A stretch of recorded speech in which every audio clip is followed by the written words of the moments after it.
Hello everyone, this is the Ioniq 5 and the monster is alive.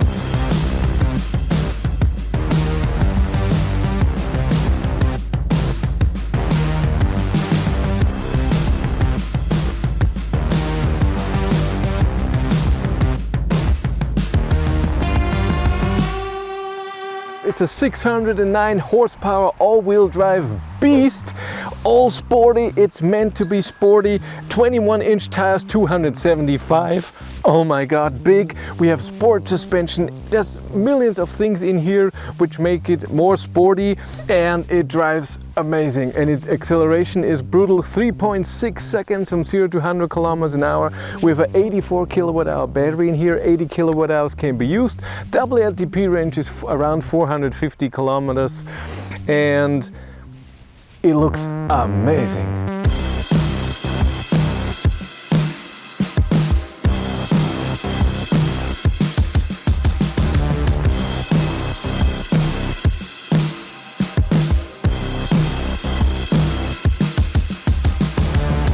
800-volt system in here. It can charge with a peak of 264 kilowatt, which I have seen in the car going into the battery.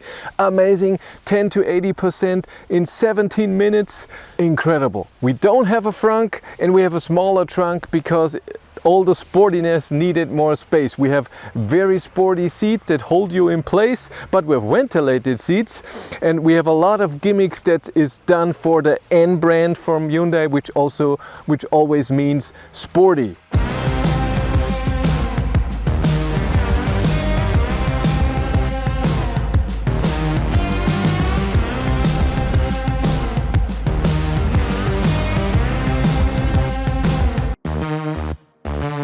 This car starts at 75,000 euros in Germany, but the thing is, there's not a lot of things that you can buy extra. You can get a different color for 1,000 euros. You can get other seats, so not the form, just different material for 1,500 euros. And you can get a panoramic roof for 1,700 euros. That's everything. Otherwise, everything is in the car. If you want to know what you're spending every month on your EV, if you want to know what did you drive, how far, what was your average consumption, all of your charging sessions, how many kilowatt hours did you charge, what is your AC to DC ratio, and you don't want to write all of this down yourself, then Tronity is exactly what you need. Tronity connects to your car. A lot of brands are supported, and in the app or in a browser you can see all of this data. There's also a 100% text compliant driver's logbook. My viewers get 25% off if they use the link in the description below. When you want to start driving, you have the EV start stop button. You press the brake, turn this on, then you get your welcome sound and a different sound that you can turn off. But you don't get the beeps anymore when you don't have the seatbelt on right away. That's awesome. And then you have a few things. You have your drive mode up here, eco, normal and sport. We're in normal. You have a favorite button here that I set to the assist system because I want to turn off the speed recognition warning. So that's an EU regulation, I say it with every car. When there's a speed limit sign of 100 and you drive 101, you get a beep. And in this car, the beeping is extremely annoying. And you just have to put it into just information. You can see the speed limit, but it doesn't warn you all the time. You can also turn off the lane assist that brings you back when you're a bit too far to the left or to the right of a lane, and on a narrow country road that can be annoying. You just do that as always with Ioniqs. You press long the self-steering button and then it will show you in the instrument cluster that it's orange. I have another favorite button here that I put on EV where I see my state of charge, the next charger, I see my battery temperature where I can preheat the battery if I want to, and my instant consumption, which is awesome for driving in kilowatt, the climate, electronics, and if the battery is being heated or cooled. That's so amazing. I love this display. It's in every Korean, Kia and Hyundai. It's awesome. Every car should have that. And if you really want the battery temperature, you can go into N mode. And it tells you here it's 33 degrees. I even see the motor temperature. The front motor 52 degrees, rear motor 66 degrees. That's hot. But how would we know? Huh? We never seen the temperature of a motor before. Maybe this is totally normal. And then you just put it into drive and go. Driving the Ioniq 5N. It's different, of course, to the normal Ioniq 5. It's way sportier. The suspension is way sportier. The seats, oh my god, you can't move in those seats. They're amazing for cornering. They get, of course, warm, but you have seat ventilation, so that's fine. The steering is heavier. You feel vibrations everywhere. The power is enormous. Acceleration is amazing. Regen is extremely strong. And I'm not even in iPedal. What I have noticed with this car, to drive comfortably, so you give a bit of power, you get off the power. The best regen level is level 2, because when you get off the power, you don't, if you get just a tiny bit off, in level 3 or iPedal, you get decelerated very strongly, and in 2 it's comfortable. But if you want a bit stronger regen, you still have level 3. And it goes down to level 0, which is no regen at all. And iPedal is the strongest regen, which also brings you to a standstill, like in the normal Ioniq 5. And there's no beeping anymore when you put iPedal on or off. Awesome! That's what we want. But it drives amazing when you want to drive sporty. When you like it comfortably, if comfort is your thing, then of course this is not your car, even though it's not horrible. It's not, oh my god, it's so uncomfortable, I cannot drive more than 5 kilometers. It's really okay, but it's not a comfortable car. So the normal Ioniq 5 will all-wheel drive. If this power is enough for you, then get this car. This is for sport enthusiasts. If they want to feel power and cornering and stuff like this, this is what it's for. Oh yes, and I'm not even accelerating at all. Oh come on. But overall, it just drives great when you like it sporty, and if you want it more comfortable, this is not your thing. Totally understandable. That's what it's made for. The turning circle is okay, not amazing, but for an all-wheel drive, it's okay. You have in normal drive modes, Eco, Normal and Sport. In Eco, it's a very normal car. In normal, it's even normal. In Sport, like I am now, it's a bit more sporty, of course. Then you have this NGB button. When you press this, then for 10 seconds you have more power. It's boosting, even, oh my god. And then after the 10 seconds, it just goes back to the normal thing. And down here we have 2 N buttons. On the left, you can get into your 2 drive modes that you can make yourself for the N mode. When you go into N mode, on the right side, there's Custom 1, Custom 2, and then you can do all of this different settings, how the steering is, the motor, the suspension, the ESC, the head-up display, and so on.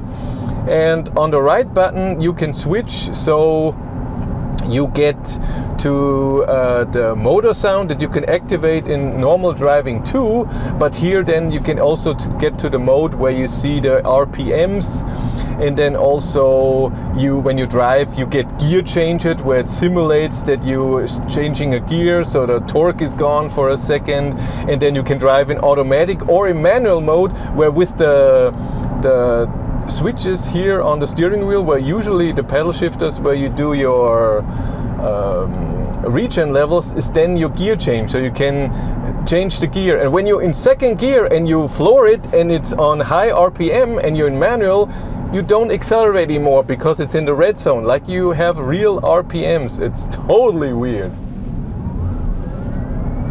Oh yes. Oh man. And then you see the temperature of the motor in front, in the rear, your battery temperature, all of this, how much torque is on the front and on the rear, and in the middle the power, the speed. It's a nice design here. And then when I switch on the right side, I have the motor sound. And then if I go to sport, then I see on the right my RPMs. And then when I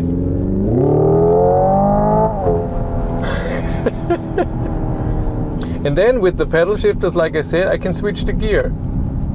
So when I'm second gear and I accelerate, then I can't go more than this. I have to switch to second gear to be faster. So you really have to switch gears so it can accelerate.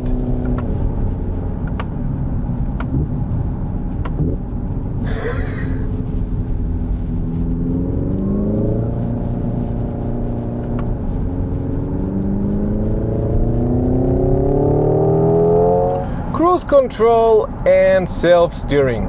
Cruise control you activate with the button on the steering wheel. It takes the speed that you have put in. You have distance 1 to 4, and if I put it in 2, and I can, with the up button, it's 1 kilometer an hour change, and if I hold and wait, it's 10 kilometers an hour to the next number, but it takes a while. And then on the button here will activate the self-steering, and then it does that. On the highway, you have the highway assist where it activates the self-steering automatically. When you pause or brake or whatever, cruise control turns off, but self-steering is still on. You have to deactivate it by itself with another button, and then you can reactivate, and you have to reactivate the self-steering again.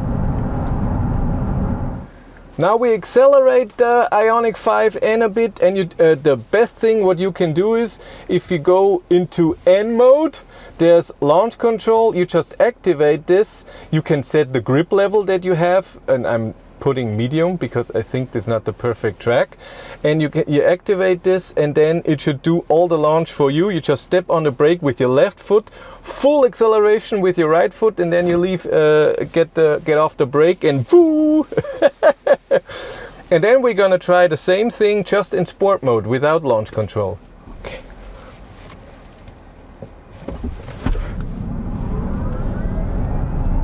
$60. 3.65 seconds. That's extremely close to the 3.6 that Hyundai says. With launch control, that was awesome.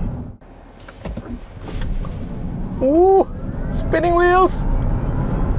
3.67 seconds, not valid because it goes a bit downhill, and I had spinning wheels.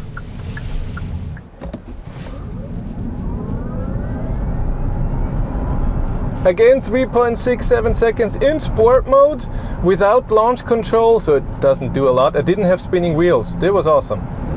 But now I want to drive a bit faster, and I'm scared because the car is a bit sensitive at high speeds. I noticed the steering and everything. It's a bit sensitive here, and I have I'm in sport mode and everything. We'll see. It can go 260. Maybe I scratched the 200.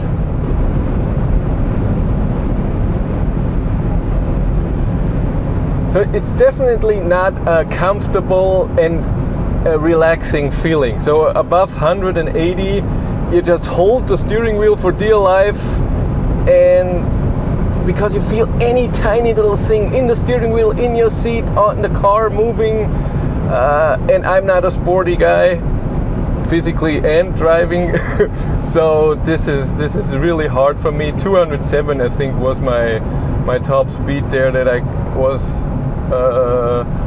was courageous enough to drive, but it's not relaxing at all.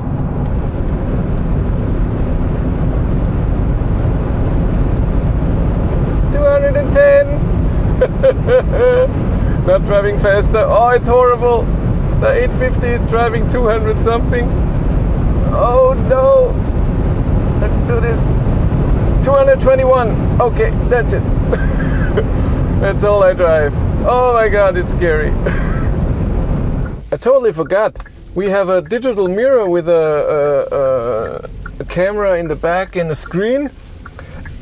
And it feels weird. I used it before and tried it, and every time you look in the road and I look at this, it's totally weird.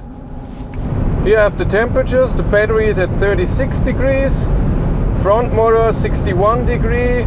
Rear motor 76 degrees.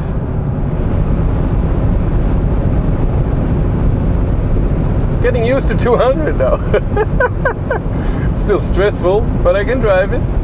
without being afraid like crazy. Oh man. Yeah, everything is vibrating at that speed.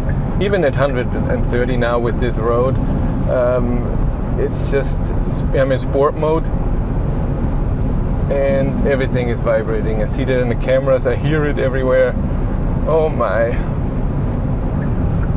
But what is interesting, higher speeds have no effect on cornering. So driving with 190 in a corner, that's fine. Which is weird.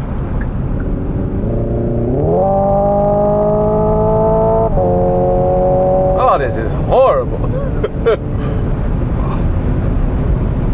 But even if you press on the accelerator at 180, it throws you back. The 600 horsepower are amazing.